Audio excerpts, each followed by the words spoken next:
Rock Stories with the Scheps. So what genre does the cue chord say that was? New Age. That's New Age. Oh no, hang on. Or was that jazz? No, that was blues. Blues shuffle. Yeah. Oh, right. So that's what we I call the should blues have shuffle. known. Yes. Let's spin the wheel. Where did it land, Jane? It landed on... What? Audio Slave. Audio Slave. Audio All Slave. right, let's hear your story about Audio Slave.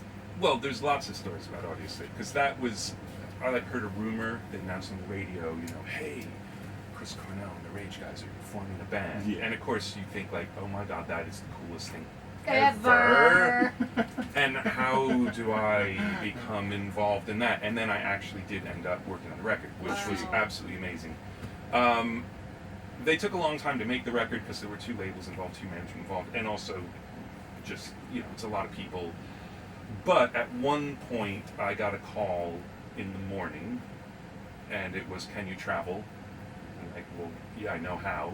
I've evolved. I know how to travel. And it was, we were going to be starting the first round of vocals on the album. And Chris had decided he wanted to go home because he'd been in LA for a long time, so he wanted to go up to Seattle. And so I got on a plane with the vocal mic as my carry-on, my feet on the vocal mic, and we FedExed all the tapes up because all that was done on tape. And I just sat in a room with him and one other engineer I was up there for I think 10 days, and then he went on for another week and a half just recording vocals. Jeez. And it was just the 3 of us in a room, and he'd just sit. And the thing about Chris is obviously one of the best rock voices ever, and sounds like the biggest rock voice ever. And he sang that entire record sitting down. That's What? incredible. He kind of leaned forward when it had to get some extra stuff, but he's quiet. That's what came out of his mouth, but quiet. It's crazy. I've never really heard of weird. someone sitting down to record before. Yeah, it's amazing. I mean, he's just got that control, and it's just in there waiting to come out. So that was really surreal. I'm going to be controversial for a minute, Andrew, and you can choose to answer this or not. But the whole death, does it make sense to you? The death. Chris's death. Okay. Here's the deal, and this will be controversial. But I have, unfortunately, some experience of this with a family member, which it did not go as far as that. The antidepressant drugs that are being prescribed now are psychoactive in lots and lots of people and make them much more depressed. The top side effect of a lot of these medications is suicide, Right. which is a pretty serious side effect. And I think that the percentage of people affected by it is much, much higher than it should be. Because it's not just him, it's Chester. Mm-hmm. Exactly the same thing. Was on antidepressants, and then it just got too much, and it's like, oh, it's an overdose or whatever, but who knows? I mean, maybe he took too many, but that is exactly what happens when it gets unbalanced from this stuff. So this is not like an anti-vaxxer rant in any way whatsoever, but I do know from personal experience that it is not something that helps a lot of people. And I think even if it might seem too short term, there's just a really fine edge to it helping, which it did for years. I mean, he said this stuff is helping, but it can turn on you. And then it seems to be that the response is, well, I guess I'll just kill myself. And it's just unbelievable. Maybe. Yeah, it's not good. No. So continue to talk to your doctor if you are on those medications. I think what it is, here's what I would say, is that a lot of times the symptoms are sort of analyzed first by an analyst, someone that the person is having a lot of interaction with, maybe for years. But to get anything prescribed, at least in the States, I don't know if it's the same here, you have to go to a different type of doctor who prescribes medicines for it. They will have a 2-hour consultation with you at most and say, yeah. And like in some cases, you're looking for something to help you with concentration. And like you do get depressed a little bit, but you feel like it's more about ADHD or something like that. And then someone who doesn't have the history with you will say, well, no, I think we should really attack it this other way. And I'm not saying they're wrong, and it does work for some people, but it's a very, very slippery slope if it's not the right thing. And the last thing you want to do is find out, like, oh, maybe I shouldn't be on that medication because now I'm dead. It doesn't work that way. And that's a little bit heavy, and maybe, I don't don't know if that's something that stays. But yeah, it's a weird thing. Yeah. On that note, On that happy note. No, it's an important thing to talk about, and It it's is. important to Yeah, and I don't keep pretend talking to and we about lost a know great voice. anything. We lost a great voice when we lost Chris. We really Yeah. did. Yeah, no, thank you Great for sharing. voice.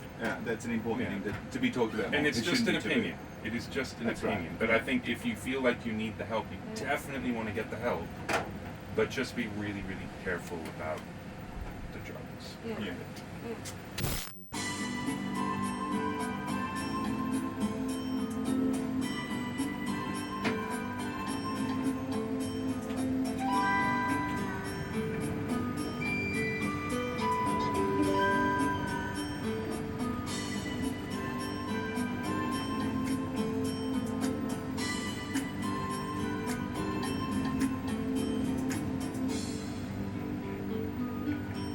Story time with the Scheps.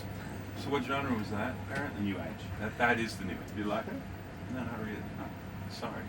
It's No relaxing. problem. Well, yeah, it is a soporific. I'll give you that. A soporific. I've never heard that word. Oh, really? Soporific. Something that makes you sleepy. Oh wow. Do you like relaxation music? Like panpipes or? No, not really. Water trickling down fountains No, that's in the rainforest. Makes just me making me have to wee. pee. Yeah, Exactly. Same, So we're the same. We've evolved. All right, we're going to spin the wheel, All right. and it's going to land on something that someone that Andrew's worked with. Correct. We're going to hear a rock story.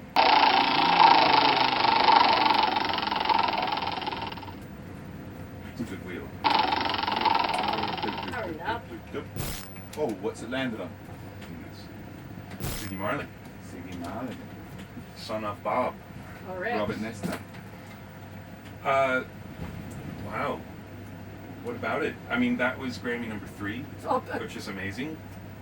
Boom. Yeah, Bang. absolutely amazing. And Ziggy's awesome. He's exactly as nice and upbeat and amazing as you would think. He's also that much enthusiasm is also how much he cares about his music. There's no like I'm skating because I am who I am or whatever. It's always really going for something. And the song Fly Rasta, which was the title song of the record, terrified me because all the rest of the record it's a little bit more pop. Right. It's keyboards. It's you just mix it. Yeah. You just like. Yeah. But Fly Rasta was an up-tempo reggae song, and Okay. it had Uroy, who is one of the original Jamaican MCs, Ooh. does the intro, and like you can't screw that up, and you No. can't do your thing. No. Like there is There's gotta be there a- is an absolute legacy Yeah. of where this song has come from. Yeah, so I think I saved that song till last. Like I just was frightened of it from the very beginning, and it's so good. Well, it's so awesome. good it won a Grammy.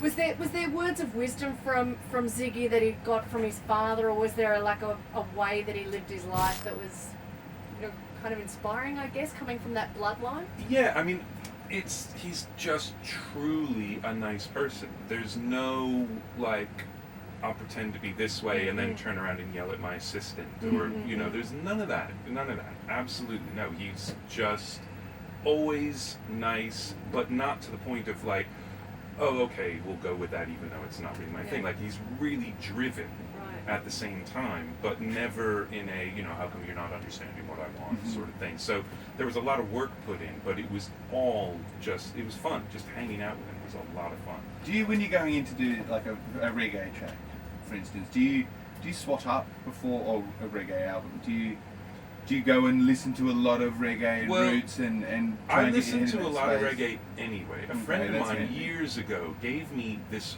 folder that was 500 gigabytes of reggae, and a lot of it transferred in from vinyl. It was a friend of his who was in a band, I think in upstate New York, and why they had this reggae record collection, I have no idea. But it's just thousands and thousands of reggae tunes. And so rather than like Spotify hit the reggae playlist and they're trying to shovel some pop stuff in there at the same time, 99% of this stuff is things I had never heard of. And it's not like I'm studying, but it's on a lot. Right, Like right. a lot. If I'm going to put music on, that's always first choice, is just to shuffle that folder. So, What a great folder, bro. You It's gotta amazing. share that, can you? but it's, no. But it's just, I don't know, there's just something, if you listen to reggae, you get the idea of the band in the room and just the way those grooves are, and you really are just trying not to screw it up. Yeah. You know, I mean, that's what that's about. So that particular song scared me because usually I don't study at all. I'm assuming people want my take on whatever it is they're doing. But my take had to be the right take on that song. Like, I couldn't go down the wrong avenue and then back out of it. That had to be right. 3 Grammys aside, looking at your incredible body of work, of which there are just hundreds of artists, including Adele that we didn't even get to, but what's one of your most proudest moments? My proudest moments are pretty much, well, I mean, obviously winning the Grammys, there have been things like that that have been amazing. Of Meeting the course. Chili Peppers, all of that stuff, which is a little Career more defining. obvious. But there's a band called Low Roar, which no one's ever heard of. We just released his 4th album 2 Fridays ago. It's on my label. It's the only artist your on my label label, Tonequake. Tonequake. It's the only artist on the label at this point. Right. The label was made to put out the first record, and it's a friend of mine from a band I'd worked with before. He formed Low Roar. He started writing songs and just sent them to me. And like, dude, you just wrote a record, so that was the first record. And I'm really, really involved in terms of not just the production and the mixing, but also I play instruments on it, which I don't really do much. And it's as close as I'll ever get to making records as an artist, though I'm not pretending to be the artist. And 4 records in, 10 years later, he's doing a sold-out solo tour in Europe to like 250, 300 capacity. We've got a ton of songs in a video game, Death Stranding, which everybody got super excited about, Hideo Kojima. So that's been great to be such a part of something that's really feeling like it's starting to grow and reaching people, and people love the music. So that's amazing. To take ownership of something like that is incredible. Is it on? Can we find it streaming? Yeah, it's every digital, Wait, everything. let me have a Low look. Roar. Low Roar, spelled like Low Roar. Like Lowroar.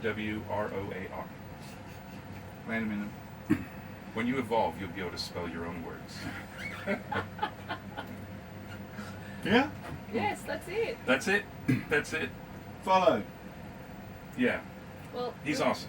we want to thank you so much for your time. Thank Andrew you so much for Scheps. having me. Rock story time with the Scheps. Oh, I haven't done my outro. In the oven that is your trailer. Don't just touch buttons, you're wrecking it.